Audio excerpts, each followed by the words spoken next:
Hello friends, welcome to my channel. आज के इस वीडियो में हम लोग वाईसीटी की बुक से यूपी ट्रिपल एससी पेट के प्रैक्टिस सेट 9 में पूछे गए जीके जीएस के प्रैक्टिस क्वेश्चंस को आपके साथ डिस्कस करेंगे। और इसके पहले की वीडियोस में हमने यूपी ट्रिपल एससी पेट के एग्जाम में पूछे गए प्रीवियस ईयर क्वेश्चंस को आपके साथ डिस्कस किया है। अगर अभी तक आपने उन वीडियोज़ को नहीं देखा है तो उन वीडियोज़ का लिंक आपको डिस्क्रिप्शन बॉक्स में मिल जाएगा, आप उसे जाके देख सकते हैं।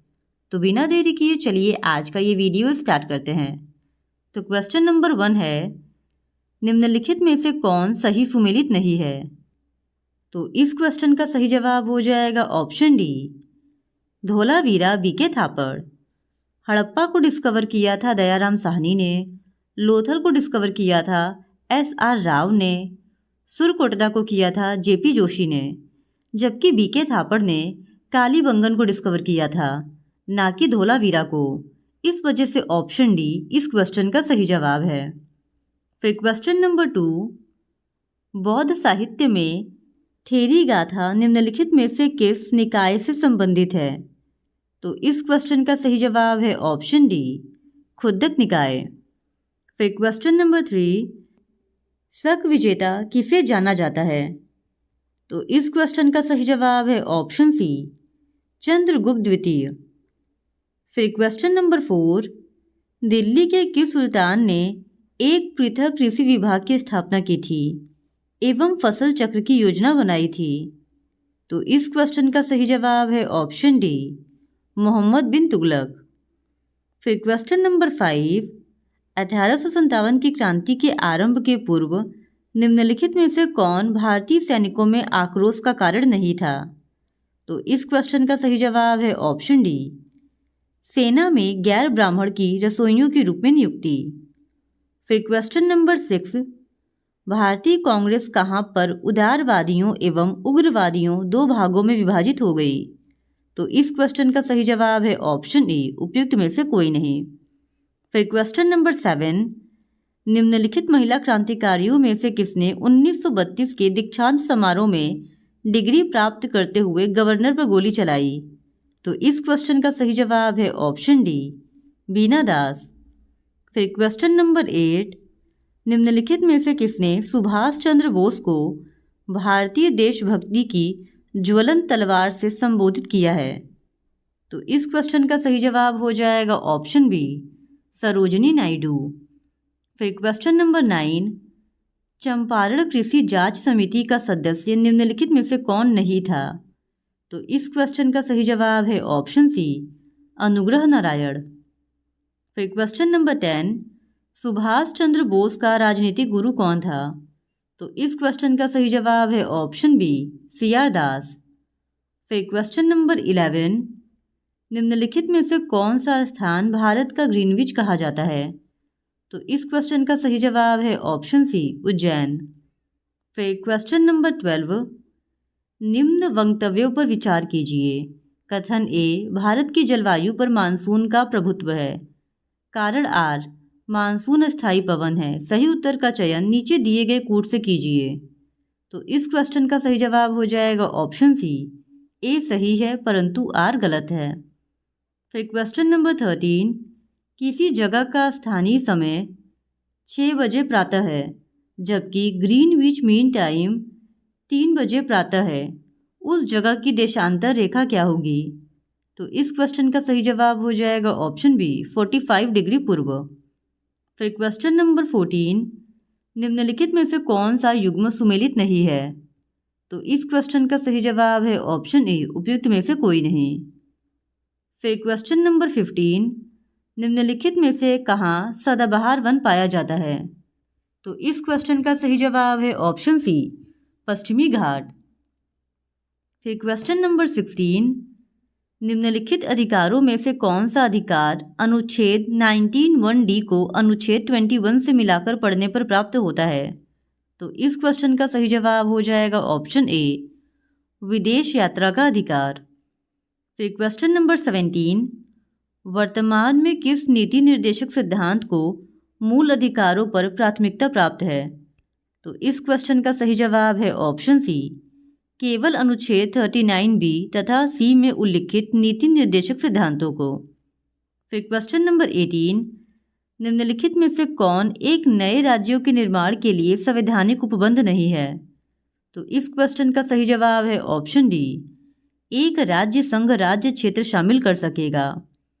फिर क्वेश्चन नंबर 19, निम्न में से कौन एक कुरीट न्यायालय में कार्यवाही लंबित होने की दशा में लागू की जाती है? तो इस क्वेश्चन का सही जवाब है ऑप्शन बी, उत्प्रेषण। फिर क्वेश्चन नंबर 20, उत्तर प्रदेश में किसी नगर का मेयर पहला, नगर का प्रथम नागरिक होता है, दूसरा, नगर निगम का पदेन सदस्य होता है, तीसरा, कार्यकारिणी समिति का पदेन सभापति होता है, और चौथा, कार्यपालक मशीनरी पर पूर्ण नियंत्रण करता है। नीचे दिए गए कूट से सही उत्तर का चयन कीजिए। तो इस क्वेश्चन का सही जवाब हो जाएगा ऑप्शन बी, पहला, दूसरा और तीसरा। फिर क्वेश्चन नंबर 21, साबुन के बुलबुले में रंग पैदा होने की घटना का कारण है। तो इस क्वेश्चन का सही जवाब है ऑप्शन सी, व्यतिकरण। फिर क्वेश्चन नंबर 22, भारत के प्रथम परमाणु रिएक्टर का नाम है। तो इस क्वेश्चन का सही जवाब है ऑप्शन ए, अप्सरा। फिर क्वेश्चन नंबर 23, पीतल एक मिश्र धातु है। तो इस क्वेश्चन का सही जवाब है ऑप्शन सी, तांबा और जस्ते की। फिर क्वेश्चन नंबर 24, मानव शरीर में सबसे छोटी ग्रंथि कौन सी है? तो इस क्वेश्चन का सही जवाब है ऑप्शन डी, पिट्यूटरी। फिर क्वेश्चन नंबर 25, प्रकाश संश्लेषण प्रक्रिया के लिए निम्नलिखित में से किसकी उपस्थिति आवश्यक नहीं है? तो इस क्वेश्चन का सही जवाब है ऑप्शन बी, ऑक्सीजन। फिर क्वेश्चन नंबर 26, दुर्गापुर, भिलाई और राउरकेला स्टील संयंत्र स्थापित किए गए थे। तो इस क्वेश्चन का सही जवाब है ऑप्शन बी, द्वितीय पंचवर्षीय योजना में। फिर क्वेश्चन नंबर 27, भारत में निर्धनता के स्तर का आकलन किया जाता है। तो इस क्वेश्चन का सही जवाब है ऑप्शन सी, परिवार के उपभोग व्यय के आधार पर। फिर क्वेश्चन नंबर 28, लोकप्रिय बालिका बचत योजना सुकन्या समृद्धि योजना के तहत वर्तमान में आवश्यक न्यूनतम वार्षिक जमा राशि कितनी है? तो इस क्वेश्चन का सही जवाब हो जाएगा ऑप्शन ई, उपयुक्त में से कोई नहीं। फिर क्वेश्चन नंबर 29, भारत में मूल्य वर्धित कर किस वर्ष में लाया गया था? तो इस क्वेश्चन का सही जवाब है ऑप्शन बी, 2005 में। फिर क्वेश्चन नंबर 30, बाजार अर्थव्यवस्था वह होती है जो। तो इस क्वेश्चन का सही जवाब है ऑप्शन बी, सरकारी नियंत्रण से मुक्त हो। फिर क्वेश्चन नंबर 31, राठवा जो डैश राज्य के निवासी है, होली के अवसर पर राठवा नृत्य करते हैं। तो इस क्वेश्चन का सही जवाब हो जाएगा ऑप्शन बी, गुजरात। फिर क्वेश्चन नंबर 32, अंतर्राष्ट्रीय ओजोन दिवस कब मनाया जाता है? तो इस क्वेश्चन का सही जवाब है ऑप्शन ए, उपयुक्त में से कोई नहीं। फिर क्वेश्चन नंबर 33, एशियन गेम्स में भारत ने पहली बार फुटबॉल का स्वर्ण पदक किस वर्ष जीता? तो इस क्वेश्चन का सही जवाब है ऑप्शन ए, 1951 में। फिर क्वेश्चन नंबर 34, ICAR भारत में कृषि और अनुसंधान के समन्वय के लिए एक स्वायत्त निकाय है। ICAR का पूर्ण रूप क्या है? तो इस क्वेश्चन का सही जवाब हो जाएगा option B, Indian Council of Agricultural Research. फिर क्वेश्चन नंबर 35, निम्नलिखित में से पॉपुलर चैम्बर किसे कहा जाता है? तो इस क्वेश्चन का सही जवाब हो जाएगा ऑप्शन डी, लोकसभा को। फिर क्वेश्चन नंबर 36, मैकमोहन रेखा भारत की विधिक सीमा को निम्न में से किस देश से अलग करती है? तो इस क्वेश्चन का सही जवाब है ऑप्शन ए, चीन। फिर क्वेश्चन नंबर 37, न्यूजीलैंड की राजधानी क्या है? तो इस क्वेश्चन का सही जवाब है ऑप्शन सी, वेलिंगटन। फिर क्वेश्चन नंबर 38, राज्य विधान परिषद की संरचना के संबंध में निम्नलिखित में से कौन से कथन सत्य है? पहला कथन है, परिषद के सदस्यों की अधिकतम संख्या विधानसभा की कुल संख्या के 1/3 निर्धारित की गई है। दूसरा, परिषद की न्यूनतम शक्ति 40 निर्धारित की गई है।